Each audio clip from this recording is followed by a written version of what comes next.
بسم الله الرحمن الرحيم. الحمد لله نحمده ونستعينه ونستغفره ونؤمن به ونتوكل عليه ونعوذ بالله من شرور أنفسنا ومن سيئات أعمالنا من يهده الله فلا مضل له ومن يضلله فلا هادي له ونشهد أن لا إله إلا الله وحده لا شريك له ونشهد أن سيدنا ومولانا محمدا عبده ورسوله أرسله إلى الناس كافة بشيرا ونذيرا وداعيا إلى الله بإذنه وسراجا منيرا صلى الله تعالى عليه وعلى آله وأصحابه وبارك وسلم تسليما كثيرا كثيرا وبعد فأعوذ بالله من الشيطان الرجيم بسم الله الرحمن الرحيم ولا تتمنوا ما فضل الله به بعضكم على بعض للرجال نصيب مما اكتسبوا وللنساء نصيب مما اكتسبن واسألوا الله من فضله إن الله كان بكل شيء عليما صدق الله العظيم رب اشرح لي صدري ويسر لي أمري واحلل عقدة من لساني يفقه قولي اللهم أرنا الحق حقا وارزقنا اتباعه وأرنا الباطل باطلا وارزقنا اجتنابه.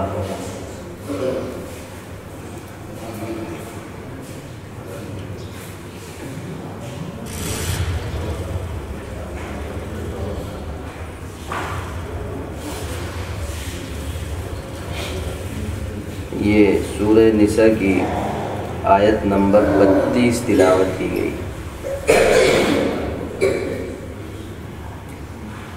اس آیت کا شان نزول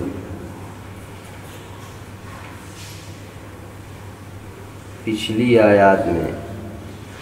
سورہ نساء میں اب تک 12 حکم ذکر ہو چکے ہیں. 12 میں سے 6واں حکم تھا وراثت سے متعلق، جس میں اللہ تعالیٰ نے ارشاد فرمایا تھا اگر میت کے رشتہ داروں میں مرد اور عورت دونوں ہیں، یعنی مذکر اور مؤنث دونوں ہیں، اور دونوں سے رشتہ جو میت سے ہے میت کی طرف نسبت کرنے میں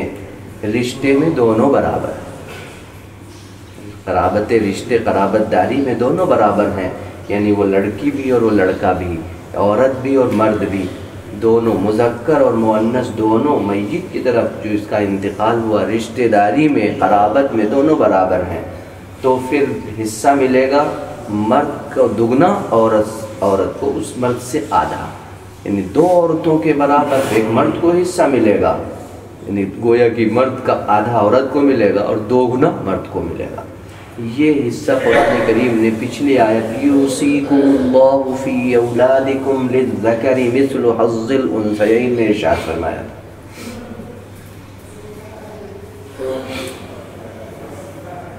یہ 6واں حکم تھا.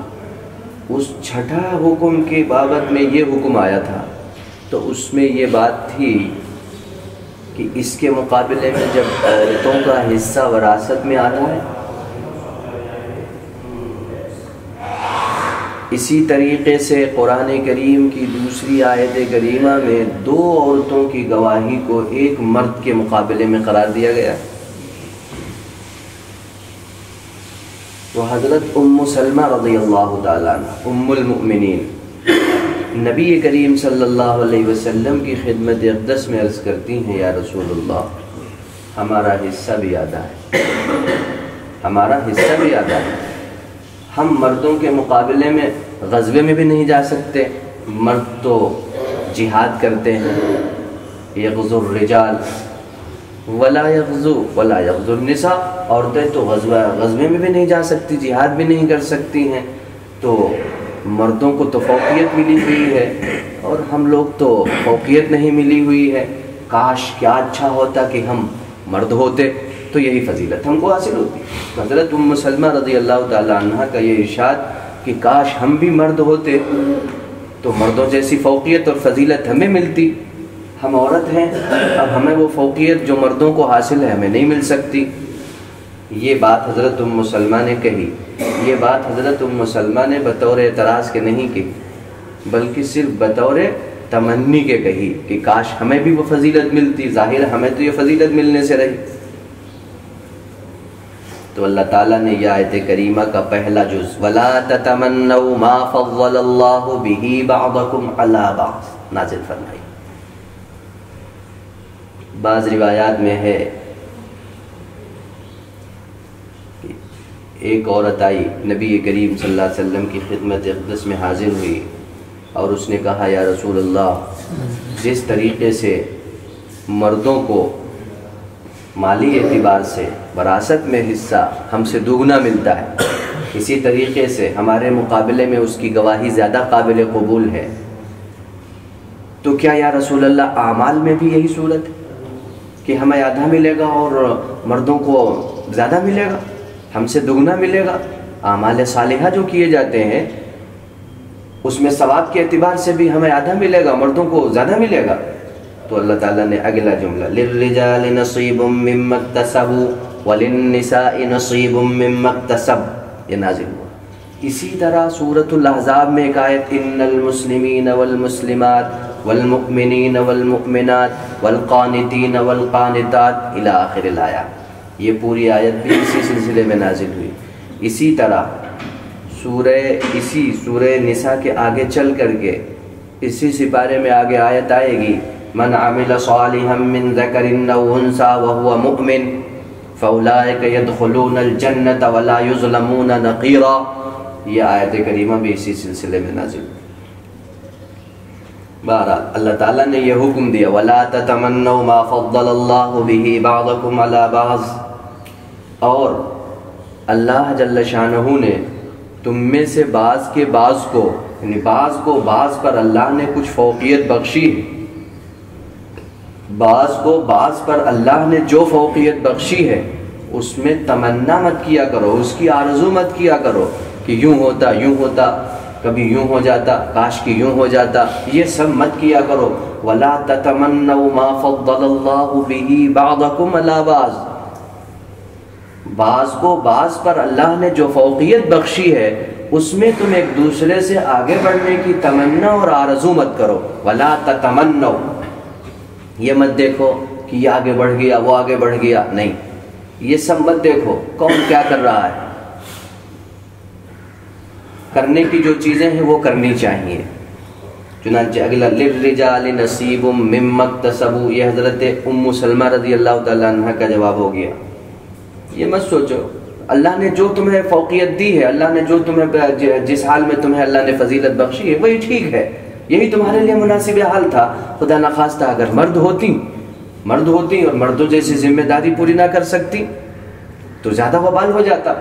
اسی طریقے سے اللہ تبارک و تعالیٰ نے تمہیں یہ فوقیت بخشی تو اپنی اسی فوقیت پہ راضی رہو، اپنی اسی رضا پہ راضی رہو کہ اللہ نے میرے لیے اسی میں خیر رکھی۔ للرجال نصیب مما اکتسبوا، رہا اعمال صالحہ کا مدار، تو یاد رکھیے مردوں کے لیے ان کے اعمال کا حصہ ثابت ہے، مرد جو عمل کریں گے ان کے عمل کا حصہ ان کو ملے گا۔ للرجال نصیب مما اکتسبوا، مردوں کے لیے وہ ہے جو ان کے اعمال ہیں، ان کے اعمال کا حصہ ملے گا۔ وللنساء نصیب مما اکتسبن، اور عورتوں کو ان کے اعمال کا حصہ ملے گا۔ عورتیں جو عمل کریں گی ان کے عمل کا ان کو پورا حصہ ملے گا، ان کے اعمال کا حصہ ان کو ملے گا، ان کی جزا ان کو ملے گی۔ مرد جو عمل کریں گے ان کی جزا ان کو ملے گی، یعنی اعمال کے اعتبار سے مسئلہ ہے نہیں ہے، ثواب سب کو برابر ملے گا جو بھی نیک کام کرے گا۔ چنانچہ جو اگلی آیت آ رہی من عمل صالحا، وہاں ضابطہ ارشاد فرمایا ہے من عمل صالحا من ذکر او انثى، جو شخص بھی نیک عمل کرے گا چاہے وہ مرد ہو چاہے عورت ہو، من عمل صالحا من ذکر او انثى، جو بھی نیک کام کرے گا چاہے وہ مرد ہو چاہے وہ عورت ہو بشرطے کی ایمان والا، وهو مومن، تو اللہ تعالیٰ فرماتا اس کو جنت میں داخل کیا جائے گا۔ فَأُولَٰئِكَ يَدْخُلُونَ الْجَنَّةَ، یہ سب جنت میں جائیں گے۔ وَلَا يُظْلَمُونَ نَقِيرًا، اور ان پر ذرا بھی ظلم نہیں ہوگا، ذرا بھی ان کا نقصان نہیں ہوگا، کسی کا کوئی نقصان نہیں ہوگا، تو عمل کے اعتبار سے سب برابر۔ اب یہاں جو اللہ تعالیٰ نے فضیلت ارشاد فرمائی ہے تو فضائل کی 3 قسمیں. کچھ ایسے معاملات ہیں جس میں انسان کا کوئی دخل نہیں، جن کو کہتے ہیں امور غیر اختیاریہ. کچھ اعمال ایسے ہیں، کچھ کام ایسے ہیں جن میں انسان کو دخل حاصل ہے، ان کو کہتے ہیں امور اختیاریہ. کچھ ایسے عمل ہیں جن میں عمل کرے گا تو فضل الہی ہوگا. یہ امور ایک گونا غیر اختیاری بھی ہیں اور اختیاری بھی، یعنی اس میں کسب کا تعلق بھی ہے، لیکن صرف کسب پر ہی دار و مدار نہیں. چنانچہ وہ امور جو انسان کے بس میں ہی نہیں ہے، جو امور غیر اختیاریہ، امور تکوینیہ ہیں، ان میں ایک دوسرے سے بڑھنے کی تمنا اور آرزو کرنا اور فوقیت لے جانے کی کوشش کرنا لا حاصل ہے، وہ بیکار ہے. مثال کے طور پر اللہ نے مرد اور عورت بنایا، ظاہر ہے یہ امور غیر اختیاریہ میں سے ہمارے بس میں نہیں ہے. ہم کتنی بھی کوشش کریں، کتنی بھی تمنا اور آرزو کریں، لیکن ظاہر ہے ہم مرد سے عورت نہیں بن سکتے، عورت سے مرد نہیں بن سکتے. آپ اعتراض کریں کہ آج کل تو بڑا یہ سائنس نے ترقی کر لی ہے تو بہت ساری چیزیں موجود ہیں. وہ ایک کا دکا واقعات ہوتے ہیں، ایک کا دکا واقعات کا کیا لینا دینا؟ سب کے بس کی بات تو نہیں ہے، عمومی بات تو نہیں ہے. وہ ایک کا دکا واقعات ہو جاتے ہیں کبھی، لیکن اس سے بھی کیا فرق پڑتا ہے؟ وہ تو زبردستی کے کام ہوتے ہیں. لیکن جو انسان کے اعضاء اللہ نے پیدا فرمائے فطری طور پر، اس کے اندر تبدیلی ممکن نہیں.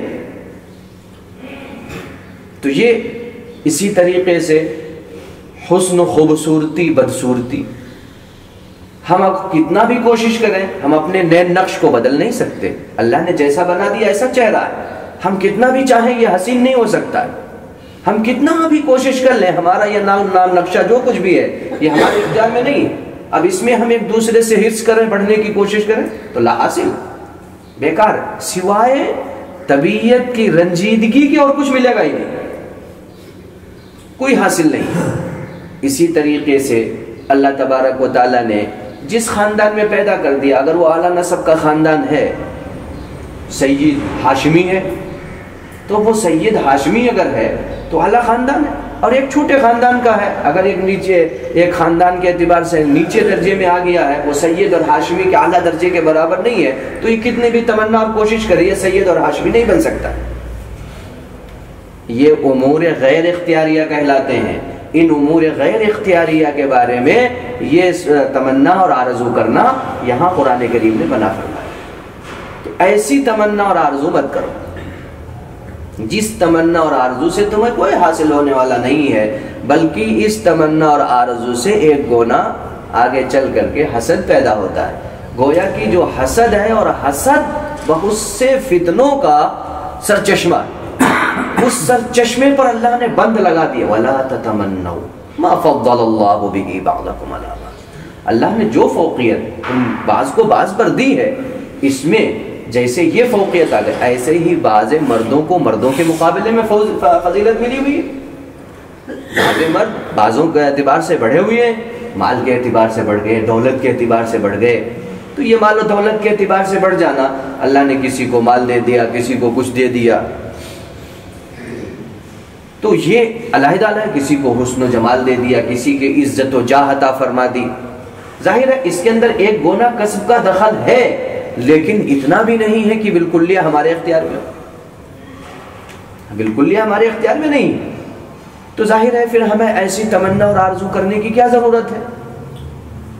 پھر ہم کیا کریں؟ پھر ہمارے لیے دوسرا کام ہے نا جس میں ہمیں تمنا اور آرزو کرنی چاہیے، اس کے لیے ہمارے پاس ایک بڑا میدان ہے، اس میں کوشش کریں،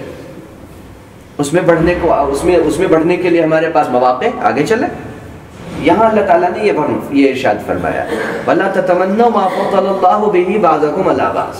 جس کو اللہ نے جو فضیلت دی ہے، ٹھیک ہے، وہ اسی فضیلت ہے، اللہ تعالیٰ کی طرف سے فوقیت بخشی ہوئی ہے، اس میں ہم ایک دوسرے سے بڑھنے کی تمنا اور حرص نہ کریں. فَلْيَتَنَافَسِ الْمُتَنَافِسُونَ. کہ یہ زیادہ دولت والا ہو گیا، یہ زیادہ حسین ہے، اس کا عہدہ چھن جائے۔ کیا ہوتا ہے جب انسان ان چیزوں کی طرف توجہ دیتا ہے تو اس کے دل میں یہ تمنا ہوتی ہے، اگر وہ حسین نہیں ہے تو وہ یہ چاہتا ہے، کیونکہ یہ اس کے اختیار میں تو ہے نہیں کہ وہ خود حسین بن جائے، خوبصورت بن جائے، اپنے ناک اور نقشے کو تبدیل کر لے، اس کے بس میں تو ہے نہیں۔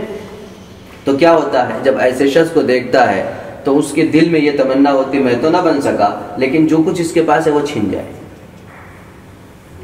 ایسے ہی دولت ہے، عزت ہے، اگر اس کے پاس ہے تو اگرچہ میرے پاس تو اب یہ کوشش یہ اگر تمنا کرے کہ جیسے اس کے پاس ہے ایسے ہی میرے پاس ہوتی تو میں بھی ایسے ایسے نیک کام کرتا، یہ علیحدہ چیز ہے، اس کا ہم بعد میں بحث کریں گے۔ یہ کہ اس کے پاس تو دولت آ گئی، میرے پاس تو ہے ہی نہیں، اب وہ دن رات اسی فکر میں لگا ہوا ہے، رنج میں لگا ہوا ہے، غم میں لگا ہوا ہے، اس کے پاس دولت آ گئی، یہ تو بڑی عزت والا ہو گیا، اس کو بڑا عہدہ مل گیا، اس کا اکرام ہو رہا ہے۔ تو یہ ان چیزوں میں جب ان چیزوں کی طرف بندہ نظر ڈالتا ہے اور ان چیزوں کی طرف توجہ دیتا ہے کہ مجھے تو حاصل نہیں ہے اور اسے حاصل ہے اور میں اس سے چھین سکتا نہیں، تو اس لیے اس کے دل میں ایک یہ بات پیدا ہوتی ہے کہ میرے پاس تو ہے نہیں، اس کے پاس بھی نہ ہو، کاش کی اس کے پاس سے چیزیں چھن جائیں۔ اسے کہتے ہیں شریعت میں حسد، اور یہ حسد جائز نہیں ہے، اسی حسد پر اللہ نے بندش لگائی۔ اور آپ غور کریں گے جتنی چوریاں، جتنی ڈکیتیاں، جتنی قتل و غارت گری، جتنے معاشرتی فساد ہوتے ہیں، ان سب کا اصل حسد ہے۔ جب انسان کے دل میں حسد پیدا ہوتا ہے کہ یہ مال مجھے نہیں ملا ہے تو کم سے کم اس کے پاس سے چھن جائے، تو وہ بندہ جو تکاہلی اور تساہلی کی وجہ سے کام نہیں کرتا ہے، محنت نہیں کرتا ہے اور اپنی قسمت کو مورد الزام ٹھہرا دیتا ہے، کوشش نہیں کرتا ہے، اپنی قسمت کو آڑے رکھ دیتا ہے، سامنے رکھ دیتا ہے، تو وہ بندہ یہ کوشش کرتا ہے کہ اب اس سے بھی چھن جائے، تو اس کے چھننے کے لیے اس کے اسباب پیدا کرتا ہے، دل میں داعیہ پیدا ہوتا ہے، جذبات ابھرتے ہیں، نفرت آتی، اس نفرت اس کو لے جاتی ہے چوری تک، ڈکیتی تک، قتل تک، سارے کام کروا دیتی ہے۔ یہ سرچشمہ، اس سرچشمے کو شریعت نے بند کر دیا، وَلَا تَتَمَنَّوْا مَا فَضَّلَ اللَّهُ بِهِ بَعْضَكُمْ عَلَىٰ بَعْضٍ۔ یہ تو پوری کائنات کو اللہ نے فضیلت کے اعتبار سے ہر ایک کے اندر خوبیاں رکھی۔ اگر کوئی بدصورت ہے اس میں بھی کوئی نہ کوئی خوبی، اگر کوئی خوبصورتی اس میں بھی کوئی نہ کوئی خوبی، اور رہے فتنے، دونوں کے ساتھ فتنے بھی۔ اگر یہ خوبصورتی ہے، اور سوچو اگر تھوڑی دیر کے لیے اگر آج ہم بدصورت ہیں اور کل مان لو تھوڑی دیر کے لیے اگر ہم خوبصورت ہوتے تو ممکن ہم کسی فتنے میں مبتلا ہو جاتے، ہم اس فتنے سے اپنے آپ کو نہ بچا سکتے۔ تو اللہ کا فضل ہوا کہ اللہ نے اپنے فضل سے ہمیں ایسی شکل دے دی۔ اللہ نے دولت نہیں دی، اگر زیادہ دولت آ جاتی تو ممکن تھا کہ ہم گمراہ ہو جاتے۔ آج تو ہمارے پاس ایمان بھی ہے۔ حضرت علی رضی اللہ تعالیٰ عنہ کیا بہترین نصیحت، اور حضرت علی رضی اللہ تعالیٰ عنہ کیا بہترین ایک نصیحت کے ذریعے سے ایک سبق دیا، رضینا قسمت الجبار فینا، ہم اللہ کی تقسیم پر راضی ہیں، جو اللہ نے ہمارے بارے میں فیصلہ فرمایا اللہ کی اس تقسیم پر ہم راضی ہیں۔ رضینا قسمت الجبار فینا لنا علم وللجہال مال، ہمارے پاس علم ہے، اللہ نے ہمیں علم دیا ہے، اور جاہلوں کو اللہ نے مال دے دیا۔ اللہ کی اس تقسیم پر ہم راضی ہیں کہ اللہ نے ہمیں علم سے نوازا ہے، اور جاہلوں کو اللہ تبارک و تعالیٰ نے، نادانوں کو اللہ تعالیٰ نے مال دے دیا ہے۔ اب رہا مال، وَأَمَّا الْمَالُ فَيَفْنَا قَرِيبٍ، مال تو ایک دن ختم ہو جائے گا، مال تو ایک دن ضائع ختم ہو جائے گا، آج ہے کل کو کسی کے پاس چلا جائے گا، کوئی نہیں، المال غاد وراح، مال صبح آتا ہے شام چلا جاتا ہے۔ مال کی تو خصوصیت یہ ہے کہ وہ مال چلتا رہتا ہے، آج ہمارے پاس ہے کل کسی کے پاس ہے، اور یہ اللہ تبارک و تعالیٰ کے قبضے میں ہے، جس کو چاہے عطا فرمائے۔ قُلِ اللَّهُمَّ مَالِكَ الْمُلْكِ تُؤْتِي الْمُلْكَ مَن تَشَاءُ وَتَنزِعُ الْمُلْكَ مِمَّن تَشَاءُ وَتُعِزُّ مَن تَشَاءُ وَتُذِلُّ مَن تَشَاءُ بِيَدِكَ الْخَيْرُ، سارے خیر شر سب اللہ کے قبضے میں، وہ چاہتا ہے تو مال دے دیتا ہے، چاہتا تو چھین لیتا ہے، بھیک کا کٹورا ہاتھ میں دے دیتا ہے، در در بھیک منگوا دیتا ہے، تو اس کے کرم اور فضل کی بات ہے۔ فَإِنَّ الْمَالَ يَفْنَى عَنْ قَرِيبٍ وَإِنَّ الْعِلْمَ يَبْقَى لَا يَزَالُ، مال تو فنا ہو جائے گا، علم ہمیشہ باقی رہے گا، اسے کوئی چھین نہیں سکتا ہے، اس میں کوئی کسی کو پارٹنر نہیں بنا سکتا ہے، وہ علم ایسا ہے، علم ہمیشہ باقی رہتا ہے۔ تو یہ تو اللہ جل شانہ کی طرف سے فضیلتیں ہیں، ہر ایک کو کوئی نہ کوئی فضیلت ملی ہوئی ہے، ہر ایک کو کوئی نہ کوئی فوقیت ملی ہوئی ہے. اللہ تبارک و تعالیٰ نے سارے انسان برابر نہیں رکھے، ساری انگلیاں برابر نہیں رکھی، ساری کائنات کے اندر آسمان و زمین اور سارا وقت برابر نہیں رکھا، حالانکہ ہے سب اسی کے اجزاء. چنانچہ ہم سب مٹی کے اجزاء ہیں، بحیثیت مٹی ہم سب برابر ہیں. سارے کے سارے انسان مٹی سے بنائے گئے، سب مٹی کے اجزاء ہیں، لیکن سب میں تفاوت، سب میں فرق، سب میں خوبی اور کمالات ہیں. کوئی ایسا انسان نہیں ہے جس میں کوئی خوبی اور کمال نہ ہو، اور کوئی ایسا انسان نہیں جس میں کوئی خرابی نہ ہو. اللہ جل شانہ نے یہ چیزیں رکھی. ظاہر ہے اب ان چیزوں میں ہم ایک دوسرے سے آگے بڑھنے کی کوشش کریں تو لا حاصل چیز ہے. کرنے والی کیا چیزیں ہیں؟ کرنے والی جو چیزیں ہیں وہ ہیں انسان کے اعمال، امور اختیاریہ. یہ امور اختیاریہ ہیں اعمال، جس کی طرف قرآن نے اشارہ فرمایا. پچھلی آیت گزر چکی، سابقوا الی مغفرۃ من ربکم، آگے بڑھو، آگے بڑھو، سبقت کرو. کہاں؟ مغفرت کی طرف، اپنے پروردگار کی طرف، اس کی قربت کے حصول کے لیے کوشش کرو، اعمال کرو، عمل صالح کرو. یہ میدان ہے، کھلا ہوا میدان ہے. جتنا اعمال کرو گے، جتنی محنت کرو گے، جتنی مشقتیں برداشت کرو گے، اللہ محنتوں کو اور مشقتوں کو ضائع نہیں کرے. یہ کھلا میدان ہے. آؤ اعمال صالحہ کرو، نیک کام کرو، اپنے اخلاق کو بلند کرو، اور اپنے آپ کے اندر سدھار پیدا کرو، اپنی اصلاح کرو. اپنی اصلاح کر کے جتنا آگے بڑھ سکتے ہو بڑھو. اللہ کے نزدیک اکرمکم عند اللہ اتقاکم، اللہ کے نزدیک باعزت وہی شخص ہے جس کے اندر تقوی اور پرہیزگاری. تو یہ میدان کھلا ہوا ہے. آؤ اعمال صالحہ کرو اور اللہ جل شانہ کا قرب حاصل کرو. اور جب تم اللہ جل شانہ کے قرب کے حصول کے لیے یہ اعمال کرو گے تو ان اعمال پر اللہ نے بہت سارے وعدے فرمائے، جس میں دنیا کی عزت و وقار بھی ہے اور آخرت کے اندر نعمت عظمیٰ بھی. تو یہ میدان کھلا ہوا ہے، اس میدان میں آگے بڑھنے کی کوشش کرو. جو ہمارے اختیار میں ہے کسب و عمل سے ہو سکتے ہیں، محنت و مشقت کرو، اس کے حصول کی کوشش کرو. اس کے لیے اگلا جملہ ہے للرجال نصیب مما اکتسبوا، مردوں کے لیے جو عمل کریں گے ان کو ان کا حصہ ملے گا. جو عمل کرو گے، عورتیں جو کام کریں گے ان کو ان کا حصہ ملے گا. اس لیے اس فکر میں نہیں رہنا چاہیے، بلکہ یہ فکر کرنی چاہیے جو کام کرنے کا ہے. پھر اگلا جملہ اور زیادہ نصیحت آمیز ہے اور حکم ہے اللہ تعالیٰ کا، وَاسْأَلُوا اللَّهَ مِن فَضْلِهِ. اللہ تعالیٰ سے تو بس اس کا فضل مانگو. آگے ایک دوسرے سے بڑھنے کی تمنا اور حرص میں لگے رہو گے تو بیڑا غرق ہو جائے گا. اس لیے بہتر طریقہ یہ ہے کہ وَاسْأَلُوا اللَّهَ مِن فَضْلِهِ، سارے کے سارے مرد ہوں یا عورت ہوں سب اللہ کا فضل مانگو. کام کرو، محنت کرو، مشقتیں اٹھاؤ اور اللہ سے فضل مانگو. اے اللہ ہمیں جس حال میں بھی تو رکھے اپنا فضل فرما دے، اپنے فضل کے ساتھ رکھے. جو چیز بھی اللہ تبارک و تعالی ہمیں دے اپنے فضل کے ساتھ دے. تو اللہ سے اس کا فضل مانگو، اور جو فضل تمہارے حق میں بہتر ہوگا اللہ تعالیٰ فرما دے. اور ہو سکتا تمہیں پتہ نہ چلے کہ میرے حق میں کیا بہتری، ہمیں نہ پتہ چلے تو اللہ جل شانہ سے مرد ہو یا عورت دونوں اللہ سے اس کا فضل مانگو. اللہ سے فضل مانگنا چاہیے. وَاسْأَلُوا اللَّهَ مِن فَضْلِهِ، تم اللہ سے اس کا فضل مانگو. اس لیے کام کرو، کام جو کرنے کا ہے. اسی لیے قرآن کریم نے جا بجا یہی حکم دیا ہے، دیکھو کام کرو. کام سے کام اللہ تعالیٰ تمہارے اعمال دیکھتا ہے. ان اللہ لا ينظر الى صورکم ولکن ينظر الى اعمالکم وقلوبکم. اللہ تمہاری صورتیں نہیں دیکھتا، تمہاری شکلیں نہیں دیکھتا ہے، اللہ تمہارے قلوب اور تمہارے اعمال دیکھتا ہے. عمل کیا ہے، تمہارے دل کے اندر نیتیں کیا ہیں، خلوص ہے کہ نہیں ہے، کیا تمہاری نیتوں میں ہے. تو اللہ تبارک و تعالیٰ یہ دیکھتا ہے. یہ کام کرو، وَاسْأَلُوا اللَّهَ مِن فَضْلِهِ، محنت کرو، مشقت کرو، اور اللہ کی بارگاہ میں ہاتھ پھیلا کے دعا اور الہا گزاری کرو اور اللہ سے اس کا فضل مانگا کرو. یہ قرآن کریم نے تربیت دی. اور جو اللہ تعالیٰ نے جس کو جیسا اللہ تبارک و تعالیٰ نے پیدا فرما دیا وہی احکم الحاکمین اور جاننے والا ہے. بندہ تو جانتا نہیں، بندے کا علم تھوڑا ہے. کتنا ہے؟ وَمَا أُوتِيتُم مِّنَ الْعِلْمِ إِلَّا قَلِيلًا. ساری کائنات کو اللہ نے جو علم دیا وہ بہت تھوڑا ہے، بہت تھوڑا. وَمَا أُوتِيتُم مِّنَ الْعِلْمِ، تم کو علم نہیں دیا گیا مگر الا قلیلا، بہت تھوڑا سا علم دیا گیا، جس کی مثال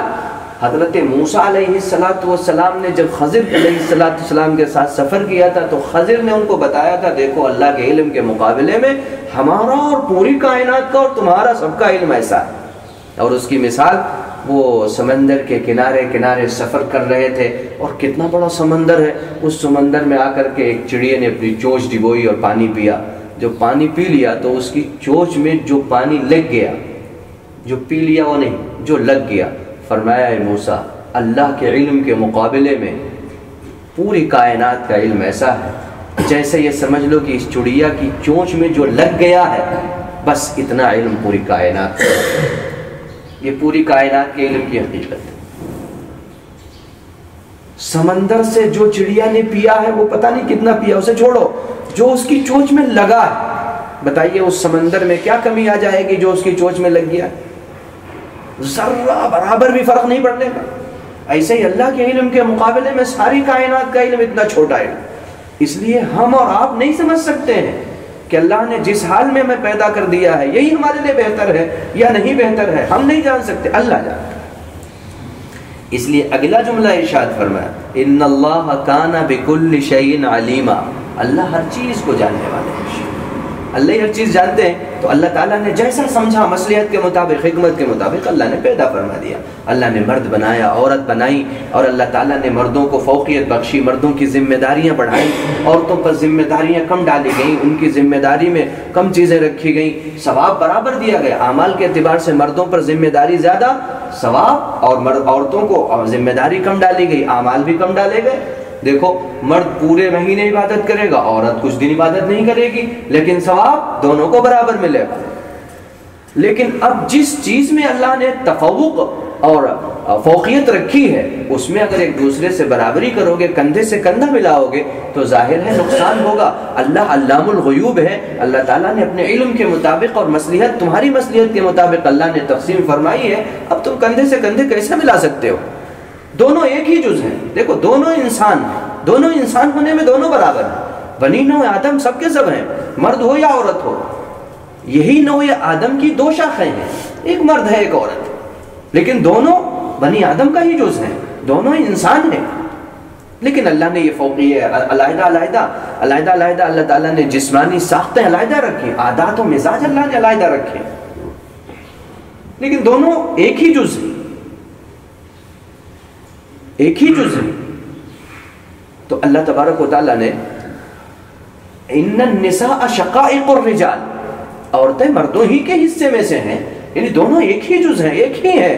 ایک ہی درخت، ایک ہی جڑ ہے، دونوں کی شاخیں ایک ہی ہیں، وہیں سے نکلی ہوئی ہیں۔ تو یہ بات اچھی طرح جب ذہن نشین ہو جائے گی تو انشاءاللہ یہ جو آپسی خرافات ہیں یہ سب قرآن کریم کے علوم جب سامنے آتے ہیں تو یہ سب چیزیں ختم ہوتی، یہ معاشرتی فساد بھی ختم ہو جائے گا اگر یہ بات سمجھ آ جائے اچھی طریقے سے کہ اللہ نے جس حال میں پیدا کر دیا یہی بہتر ہے۔ اسی وجہ سے نبی کریم صلی اللہ علیہ وسلم نے ہمیں دعا سکھائی اور بتایا تم جہاں کہیں جس حال میں بھی ہو، چاہے غم ہو، چاہے پریشانی ہو، چاہے خوشی ہو، ہر حال میں الحمدللہ علی کل حال، اللہ تیری تعریف ہر حال میں، جس حال میں بھی تو رکھے اللہ کی تعریف، الحمدللہ علی کل حال، کوئی تکلیف آئے کوئی مصیبت آئے یہ الفاظ زبان پر رہنے چاہیے، اے اللہ تیری تعریف ہے، تو جس حال میں چاہے رکھے، تمام حالتیں اللہ کی طرف سے۔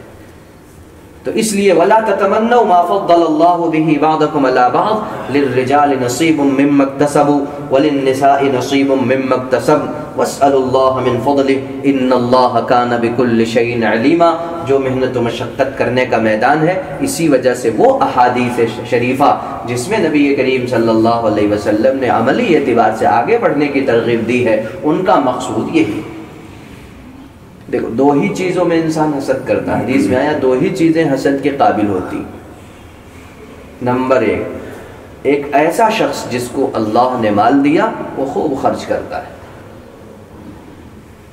خوب خرچ کرتا ہے، اللہ کی راہ میں خوب خیرات کرتا ہے، دونوں ہاتھوں سے خرچ کرتا ہے، ایک ہاتھ سے نہیں دونوں ہاتھوں سے خرچ کرتا ہے، صدقات واجبہ بھی دیتا ہے، فرائض بھی ادا کرتا ہے، زکاتیں بھی دیتا ہے، اور اس کے علاوہ جب بھی موقع جائزی ضرورت پڑتی دونوں ہاتھ سے خرچ کرتا ہے، اپنے بال بچوں پہ بھی خرچ کرتا ہے، اپنے رشتہ دار عزیز و اقربا پر بھی خرچ کرتا ہے، جو اس کے رشتہ داروں میں ضرورت مند ہیں وہاں بھی خرچ کرتا ہے، اور کوئی مسافر کوئی غریب یتیم اس کو ملتا اس پر بھی خرچ کرتا ہے، جہاں دیکھتا ہے وہیں خوب خرچ کرتا ہے۔ اللہ نے اسے مال دیا وہ خوب خرچ کرتا ہے، دوسرے کو اللہ نے مال نہیں دیا، اب وہ اس کو دیکھ کر کے اگر یہ تمنا اور حرص کرے اگر اللہ مجھے بھی ایسا ہی مال دیتا اور اگر دے تو میں بھی ایسا ہی خرچ کروں گا، ایسے ہی اللہ کی راہ میں خیرات کروں گا، یہ اگر اتنی تک بات ہے تو جائز ہے اور یہ ممدوح اور مستحسن۔ لیکن اگر بات اس سے آگے یہ بڑھ جائے، صرف یہاں تک تمنا تو ٹھیک ہے لیکن اس سے آگے کی اس کے پاس کیوں آ گیا، تھوڑی سی نیت میں تبدیلی آتے ہی سوچ بدلتے ہی حرام ہو گیا، اسے کہتے ہیں حسد، اب جلن، یہ اس فکر میں تو گھلتا رہے گا، یہ خواہی کا تو رنج ہے، ظاہر ہے مال تو اللہ نے اسے دیا ہوا ہے، اب یہ اس فکر میں گھلا جا رہا ہے کہ اسے کیوں مل گیا، اسے اللہ نے کیوں دے دیا، میرے پاس کیوں نہیں ہے، کاش کہ اس کے پاس بھی نہ ہو، یہ بھی میرے جیسا ہی ہو جائے، مجھے ملے یا نہ ملے لیکن یہ بھی میری طرح ہی قلاش ہو جائے اور یہ بھی اسی طریقے سے فقر و فاقے کی طرح ہو جائے اور میرے سے جیسے خالی ہاتھ ہوں ایسے یہ بھی خالی ہاتھ ہو جائے، یہ حسد حرام ہے، شریعت اس کی اجازت نہیں دی ہے چونکہ یہ خواہی کا ہے اور اس کے ذریعے سے اس کا حاصل کچھ ہے نہیں، یہ خواہ اپنے اسی رنج و غم میں گھلتا چلا جائے گا اسی فکر میں پڑا رہے گا، تو یہ فکر کے بجائے اللہ تعالیٰ نے بلکہ نبی کریم صلی اللہ علیہ وسلم کی احادیث شریفے میں یہ اشارہ ملتے ہیں کہ اپنے کسی مسلمان بھائی کو خوشحال دیکھو تو اس کو دعا دو،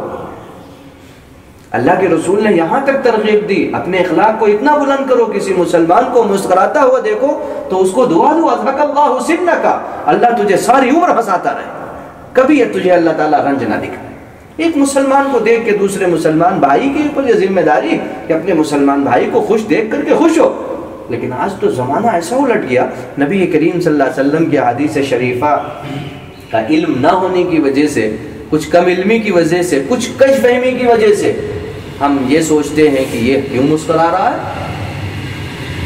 تو ہمارے دلوں پہ رنج و غم کے احساس ظاہر ہوتے، کبھی کبھی ہم اس کا اظہار بھی کر دیتے ہیں، اس کے لیے بد دعا یا جملے استعمال کرتے ہیں، بتائیے یہ کہیں اخلاق ہے، یہ شریعت اسلامیہ نے اخلاق سکھائے؟ نہیں، مسلمان تو بڑا وسیع الظرف ہوتا ہے، اس کا قلب بڑا ہوتا ہے، اس میں سب چیزیں سما جانی چاہیے، مضبوط ہوتا ہے، اپنی مضبوطی اس کے ایمان کے تقاضے ہوتے ہیں، اپنے ایمان کے تقاضے کے اعتبار سے اس کو سمجھنے کی کوشش کرنی چاہیے۔ تو یہ اللہ تعالیٰ کی طرف سے یہ فوقیت کے جو میدانات ہیں ان میدانوں میں یہ اعمال ہیں، علمی تفوق، علم اگر چاہتے ہیں اس کے لیے کوشش کریے، علمی فضیلت، عملی فضیلت، یہ امور اختیاریہ، اس کے علاوہ جتنے ہیں وہ سب غیر اختیاریہ ہیں، تو اس لیے امور اختیاریہ میں کوشش کرو، یعنی عمل کرو، عمل کے لیے پورا میدان پڑا ہوا ہے، علم حاصل کرو، علم کے حصول کے لیے کوشش کرو، علم کے ذریعے سے بھی اللہ اوپر بڑھائے گا اور عمل کے ذریعے سے بھی اوپر بڑھائے گا، ان چیزوں سے فوقیت ملے، اس کے لیے ظاہر ہے محنت کرنی پڑے گی، اور جو لوگ محنت نہیں کرتے ہیں، کاہلی اور سستی کو بروے کال لاتے ہیں، وہ آگے قسمت کو رکھتے ہیں کہ بھائی ہم کیا کریں، یہ عمل کر کے آگے بڑھ گیا، اس کی مقدر تھا، اس کی قسمت تھی، خود محنت نہیں کر رہا۔ ایسے ہی علمی اعتبار سے علم حاصل کرنے کی کوشش نہیں ہو رہی ہے، اب یہ آگے بڑھ گیا، یہ تو اس کی قسمت کی بات، محنت کیجئے، یہ محنت کے میدان ہے، یہ کام کرنے کے میدان، یہاں کام کریے، آگے بڑھیے، اللہ تبارک و تعالیٰ نے میدان کھلا ہوا رکھا، اس کے لیے فاستبقوا الخیرات اینما تکونوا، نیکیوں میں آگے بڑھو، خیرات میں آگے بڑھو، سبقت کرو ایک دوسرے سے، یہاں آگے بڑھو کہ اچھا یہ عمل کر رہا میں بھی عمل کروں گا، جیسے حضرات صحابہ، غربا صحابہ نبی کریم صلی اللہ علیہ وسلم کی خدمت میں حاضر ہوئے کہ یا رسول اللہ، یہ عمرہ تو ہم سے آگے بڑھ گئے، چونکہ ان کے پاس مال بھی ہے اور جو عمل ہم کرتے ہیں وہی عمل یہ کرتے ہیں، نمازیں یہ پڑھتے، روزے یہ رکھتے، زکوٰۃ یہ دیتے، ان کے پاس تو مال ہے، یہ زکاتیں بھی دیتے ہیں، یہ غربا اور یتیم اور مسکینوں کو کھانا بھی کھلاتے ہیں، یا رسول اللہ ہمارے پاس مال نہیں، تو اس اعتبار سے تو یہ عمل بھی کر رہے ہیں اور خوب مال کے ذریعے سے بھی عمل کر رہے ہیں، تو یہ دونوں طریقے سے ان کے ہاتھ میں لڈو، اور یہ تو زیادہ آگے بڑھ گئے، یا رسول اللہ ہم کیا کریں؟ تو رسول صلی اللہ علیہ وسلم نے ارشاد فرمایا، دیکھو میں تمہیں ایک بات بتاتا ہوں، اگر تم وہ عمل کرو گے تو تم ان سے آگے بڑھ جاؤ گے۔ چنانچہ نبی کریم صلی اللہ علیہ وسلم نے ان کو ایک عمل بتایا کہ تم یہ ہر نماز کے بعد یہ کام کر لیا کرو، مثال کے طور پر یہ ارشاد فرمایا، ہر نماز کے بعد تسبیح فاطمہ سبحان اللہ الحمدللہ اللہ اکبر پڑھ لیا کرو، تو غربا صحابہ چپ کے سارے غربا صحابہ کو بتا دیا کہ سب پڑھنے لگے۔ اب غربا صحابہ جب پڑھنے لگے نماز کے بعد تو عمرہ نے دیکھا یہ کیا کر رہے ہیں، تو آہستہ آہستہ وہ خبر ان تک بھی پہنچ گئی، ان کے کانوں میں بھی یہ بات پہنچ گئی۔ غربا صحابہ تو یہ کر رہے تھے، غربا صحابہ چاہ رہے تھے کہ عمرہ کو پتہ نہ چلے، اگر یہ پتہ چل گیا تو یہ تو اس میں بھی حصہ لے لیں گے۔ کچھ دن کے بعد پتہ چلا کہ غربا صحابہ سے آہستہ آہستہ ان کو بھی پتہ لگ گیا، تو عمرہ نے بھی یہی عمل شروع کر دیا۔ تو اب غربا پھر نبی کریم صلی اللہ علیہ وسلم کی خدمت میں حاضر ہوئے، یا رسول اللہ یہ عمرہ تو پھر ہمارے برابر ہو گئے اور انہوں نے تو پھر ہم سے آگے سبقت مار لی۔ تو اللہ تعالیٰ کے رسول نے کیا ارشاد فرمایا، ذالک فضل اللہ، یہ تو اللہ کا فضل ہے، اب تو یہ اللہ کا فضل ہے، اب وہ آگے بڑھ گئے تو ہم کیا کر سکتے ہیں، اب تو ظاہر ہے اللہ تعالیٰ کا یہ فضل ہے، اللہ جس کو چاہے عطا فرما دے، ذالک فضل اللہ یؤتیہ من یشاء، اللہ جس کو چاہتا عطا فرما دیتا۔ تو یہ صورتحال، اب تو اس کی خیر کوششیں ہی کم ہوتی ہیں، اب تو خیر کے کام کا اور آج کل جو آگے بڑھنے کے میدان ہیں ان کا نظریہ بدل گیا، ہمارا نظریہ بدل گیا، ترقی کا میدان ہم نے اس کو چھوڑ دیا، ہم نے دوسری چیزیں لے لی، چنانچہ بہت ساری چیزوں میں کچھ تو غلط فہمی، کچھ کم علمی، دونوں ہی ساتھ ساتھ ہیں۔ اس وجہ سے جو لوگ پڑھے لکھے وہ سمجھتے ہیں ہم زیادہ پڑھے لکھے، وہ علم کے حصول کی کوشش نہیں کرتے، حالانکہ ان کو ابھی قرآن کریم یعنی اسلامی اعتبار سے اور اللہ جل شانہ کے علم میں سے ابھی الف اور با نہیں آیا، تو ہم نے سمجھا کہ بہت زیادہ پڑھ گئے، اور جو تھوڑا بہت پڑھے لکھے انہوں نے سمجھا کہ ہم سے زیادہ کسی اور نے سمجھا نہیں، اس لیے آگے کوشش نہیں کی، تو اس لیے وہ میدان چھوٹا ہو گیا۔ اس لیے اللہ جل شانہ نے جو علم کے میدان رکھے ہیں اس میں آگے بڑھو، اس میں ترقی کرو، اس میں ترقی کے بڑے سارے میدان ہیں، اس میں آگے بڑھنے کی کوشش کرو۔ یہ اللہ تعالیٰ نے اسی آیت کریمہ میں ارشاد فرمایا، یہ کام کرو اور پھر اللہ کی بارگاہ میں ہاتھ پھیلاؤ، اے اللہ تو اپنا فضل عطا فرما، ہم نے تو محنت اور کوششیں کی ہیں، اللہ تیرے فضل کے ہم سب محتاج ہیں۔ تو اللہ کی بارگاہ میں یہ دعا کرو، اللہ تعالیٰ اپنے فضل سے مالا مال فرمائے گا، وہ علام الغیوب ہے، جو مناسب حال ہوگا ضرور بے ضرور عطا فرمائے گا، اس کے یہاں وہ کریم ہے، خود فرماتا تم مجھ سے میرا فضل مانگو، میں وہاب ہوں، میں خوب دینے والا ہوں، میں خوب دوں گا، میں کریم ہوں، میں کرم کروں گا۔ تو اللہ تعالیٰ کریم بھی ہے، وہاب بھی ہے، اللہ سے اس کا فضل مانگو، محنت کرو، مشقت کرو، اللہ تعالیٰ عطا فرمائے گا۔ اللہ تعالیٰ ہم سب کو صحیح سمجھنے کی توفیق عطا فرمائے۔ سبحان اللہ و بحمدہ، سبحانک اللہم و بحمدک، ونشہد ان لا الہ الا انت، نستغفرک و نتوب الیک۔ سبحان ربک رب العزۃ عما یصفون، وسلام علی المرسلین، والحمد للہ رب العالمین۔